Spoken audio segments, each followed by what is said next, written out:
আসসালামু আলাইকুম ভিউয়ার্স এবং বন্ধুগণ, কেমন আছেন আপনারা? নিশ্চয়ই ভালো আছেন। এলোমেলো বাতাস, সূর্য আজ বেশ চমৎকার পরিবেশে আছে।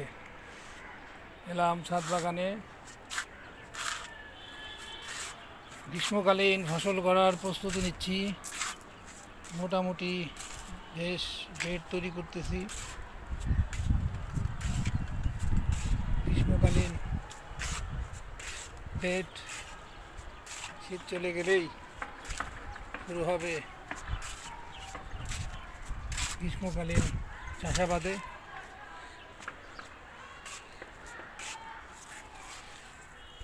মশারি দিতে হয়, পাখি ফলটা অত্যন্ত জ্বালা যন্ত্রণা করে, সব ছোটো ছোটো চারাগুলি খেয়ে ফেলে।